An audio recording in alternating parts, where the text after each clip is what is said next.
ពីក្រោយចង់ទុនជុងគង់មើលតែពីក្រោយឯណែចង់ទុនជុងគង់ស្រាប់តែងងឹតមុខឆឹងចង់លួបលឹងអស់ព្រោះពេលនាងបែចំសាច់ញញអត់មានថ្មិញសោះពេលនាងបែចំឯណែសាច់ញញអត់ថ្មិញសោះមុខចាំងកឆិតច្មងខ្មៅលាហើយមិនយកទេ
ជាងក្មេងចាំងអាយុ50 70ស្បែកជ្រួញមិនពិតតែមិនទាន់វងវែងរកមើលស្រីណាក្មេងក្មេងចូលបាចៃដុល្លារស្ដាប់ភ្លេងយកស្រីក្មេងក្មេងគ្របបន្លាញ់ពៅឈាមអីយ៉ាអីយ៉ាអីយ៉ាអីយ៉ាអីយ៉ាអីយ៉ាកំឡុងឆយំរហាមព្រោះមិនអាចរត់តាមចាស់សម័យថ្មីថ្មីគាត់អាយុ50 70ស្បែកជ្រាវមិនពិតតែចិត្តស៊ីវិល័យស្រីណាត្រូវការសប្បាយមុខជាលងខ្លួនភ្លេចកាយគាត់ឲ្យលុយចាយសប្បាយអង្គចាអីយ៉ាអីយ៉ាអីយ៉ាអីយ៉ាអីយ៉ាអីយ៉ាកំឡុងមិនឈ្នះចាស់ទេស្រីស្រីមិនស្នេហ៍ព្រោះតែគ្មានលុយចាយកំឡុងមិនឈ្នះចាស់ទេស្រីស្រីមិនស្នេហ៍ព្រោះតែគ្មានលុយចាយយកចាំងពិតជាសប្បាយចាំងចាំងសម្បូរលុយចាយសំទាំងចិត្តកាយសប្បាយអង្គចាអីយ៉ាអីយ៉ាអីយ៉ាអីយ៉ាអីយ៉ាអីយ៉ាកំឡុងស្នេហ៍មានតែចិត្តតែចាំងស្នេហ៍ស្វិតមានទាំងឡានដុល្លារកំឡុងស្នេហ៍មានតែចិត្តតែចាំងស្នេហ៍ស្វិតមានទាំងឡានដុល្លារពួកយើងក្រមុំហឺហាមុខជាចោអន្តតាមានទាំងឡានដុល្លារសេះសង្ហាពេលក្រៃអីយ៉ាអីយ៉ាអីយ៉ាអីយ៉ាអីយ៉ាអីយ៉ា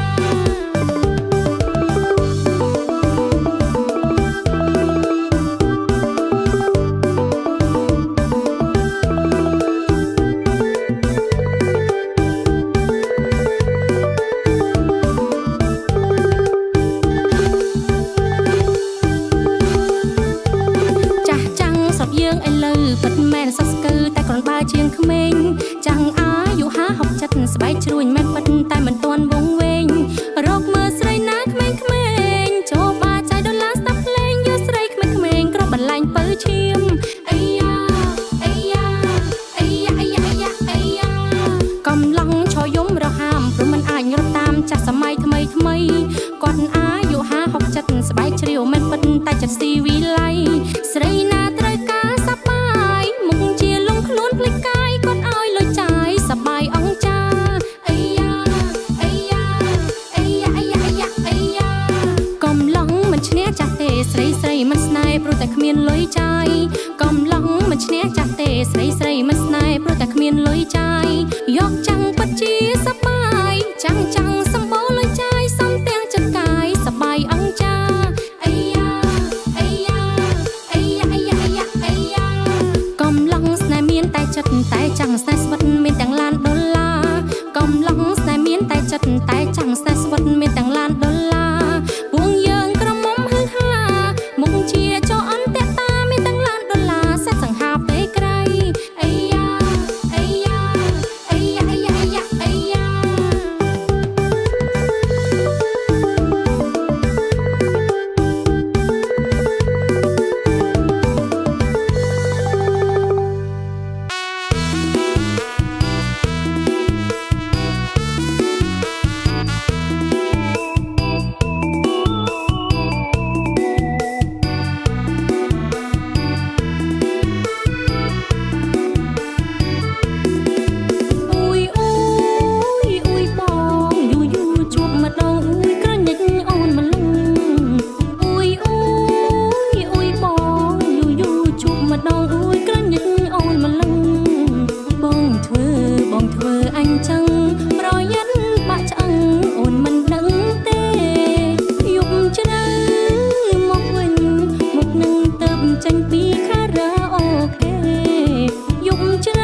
បណ្ដាការដឹងតែចិត្តនឹងចិត្តឥឡូវមានវិញបាត់ខ្ញុំសូមជម្រាបសេចក្ដីប្តីខ្ញុំខលហើយខូចណាស់មកផ្ទះរករឿងរាល់ថ្ងៃមិនត្រឹមតែស្ដីចេះហើយរកលេះទីលែងមេឃុំអើយប្រាប់ផងខ្ញុំដល់ចំបែងបើខ្ញុំព្រមលែងក្រមុំខ្ញុំអ្នកណាសង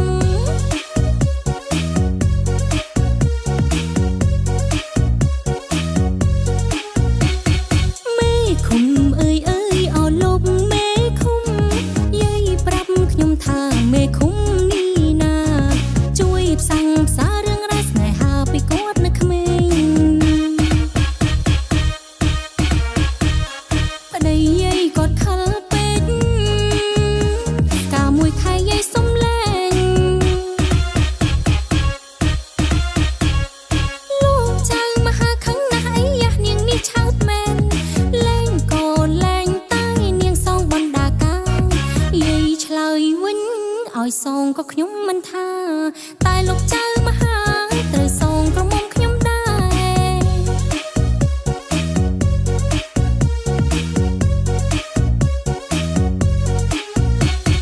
មេឃុំអើយអើយអោលោកមេឃុំសូមជួយខ្ញុំព្រោះខ្ញុំមានបញ្ហាសាំងម៉ែខ្ញុំគ្មានបណ្ដាការដឹងតែចិត្តនឹងចិត្ត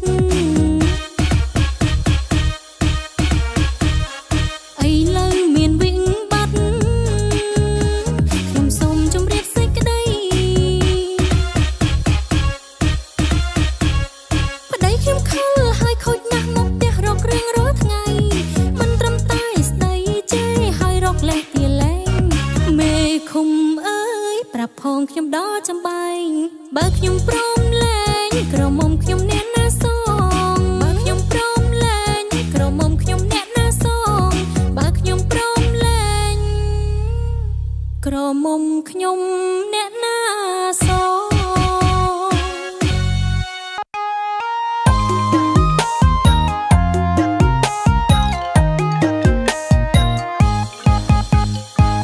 ធ្លាក់ខ្យល់ពីជើងឬរោមសាច់បែកស្រកាទីចុងខែនេះណាដូចថា